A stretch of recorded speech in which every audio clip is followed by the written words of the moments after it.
Professora, o relógio está correndo. Eu tô com a caneta e com a página em branco na minha frente na redação do Enem. O que eu faço? Bom, lá você tem que chegar preparado, né? Então, esse planejamento todo de que nós estamos falando, que demora, obviamente, ele vai ter que ser mecanizado pelo aluno, de forma que ele chegue lá e ele consiga, em 15, 20 minutos, estruturar o raciocínio. E a gente acredita que à medida que ele vai escrevendo mais, treinando mais, aprendendo a planejar o seu texto, ele vai assimilando uma forma própria, uma forma sua de fazer. Ao assimilar, basta treinar isso que ele vai conseguir tranquilamente fazer a produção final desse texto. O segredo é que o aluno seja atento ao que está acontecendo no mundo e treine os temas da atualidade, porque se ele tiver mais repertório, se ele tiver mais conhecimento e se, porventura, o tema do Enem for alguma coisa de que ele sabe falar, também isso facilita o planejamento. A gente propôs algo parecido para a Bárbara Pereira aqui da TV Escola. A gente propôs um tema e pediu para ela desenvolver esse tema em um tempo muito curto. Vamos ver como ela saiu? Vamos ver. Vamos lá. Mostra pra gente, Bárbara. Eles me deram a seguinte questão: a escrita depois da internet. Então, talvez aí vamos pensar naqueles conceitos que falamos, naqueles itens que falamos anteriormente. Na introdução, no desenvolvimento e na conclusão. Então, você pode fazer uma introdução com essa chegada da internet e pensar um pouco nessa evolução da internet, do uso da internet no Brasil e até chegar à questão da escrita. Aí, a gente pode pensar assim: quais foram as principais questões para poder desenvolver, fazer o desenvolvimento, quais foram as principais questões apontadas aí por diferentes campos sobre a escrita na internet. Bom, tem uma corrente que diz o seguinte: a produção de escrita na internet é muito fraca, vamos dizer assim, é sem profundidade, melhor dizendo. Não tem profundidade, são curtas, e aí o pensamento difícil de você desenvolver. Então, alguns especialistas consideram que a produção de escrita na internet é pouca e, portanto, sem profundidade. Mas já tem outra corrente que começa a dizer o seguinte: não, é pouca, mas existe. E esse pouco te dá um ponto de partida para você escrever outras coisas. Você começa com um pouquinho, daqui a pouco você tem um parágrafo, daqui a pouco você tem 2 parágrafos e aí você criou um blog, né? O blog é um bom exemplo de que a escrita está, sim, na internet. Tem muito blogueiro, muita gente falando de uma diversidade aí de coisas na internet. Então, há essa corrente que diz: a escrita existe na internet e tem aí o seu valor, né? Algumas com qualidade, outras nem tanto, mas a gente não é essa questão que a gente está discutindo. A gente está discutindo a produção de escrita. Bom, aí uma outra corrente, isso tudo você pode estar ali no desenvolvimento com o subitem críticas. Subitem críticas te permitiu pensar uma crítica, que é da escrita sem profundidade, a segunda crítica, que é a, sim, escrita, a produção escrita na internet, e a terceira crítica é a forma dessa escrita. O que seria essa forma? Tem gente que diz: bom, não é uma escrita com qualidade, agora sim falando de qualidade, porque principalmente os jovens, usam muitos códigos, né? O cadê você virou o KD e o VC e o acento, às vezes até sem acento. Então, portanto, essa escrita não teria qualidade.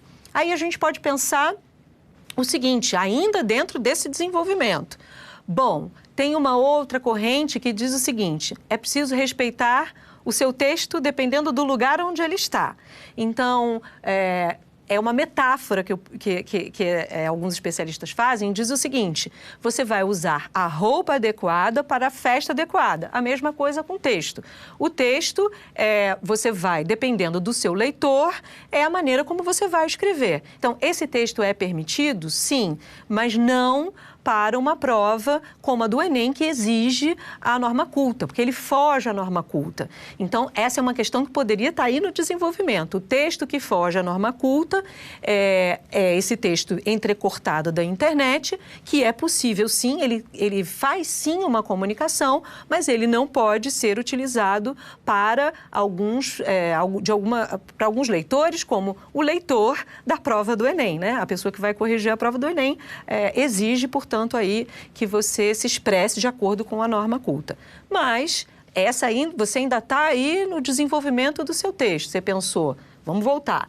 A introdução, falando um pouco das questões de como chega a internet no Brasil, de como essa internet mexe com todo mundo. Aí você vai desenvolver falando das críticas, de diferentes críticas em relação à escrita nessa internet. Aí a gente está falando de redes sociais, de blog, enfim.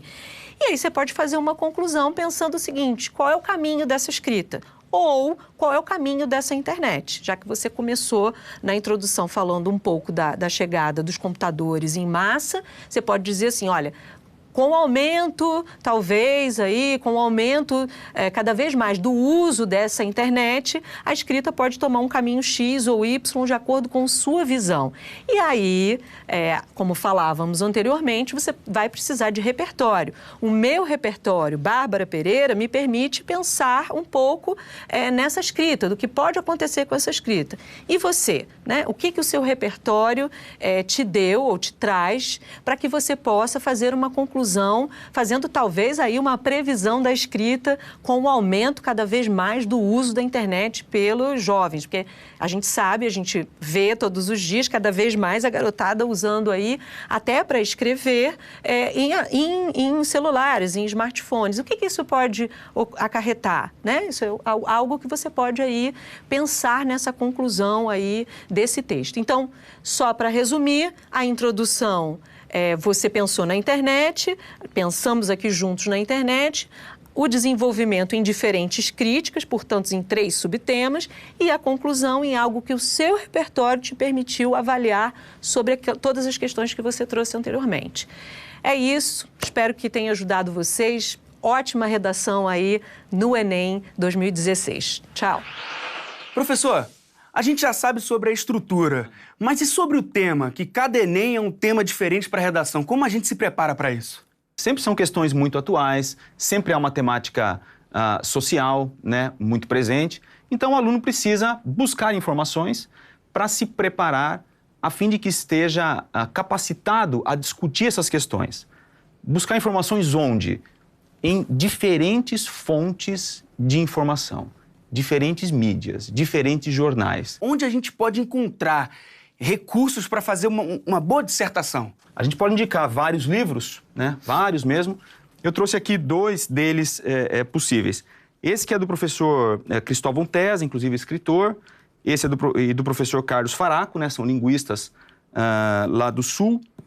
E se chama Prática de Texto, Língua Portuguesa para Nossos Estudantes.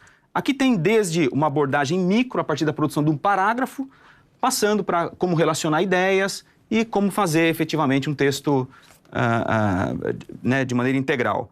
E também tem esse que é um clássico relacionado à produção de texto, que é o Comunicação em Prosa Moderna.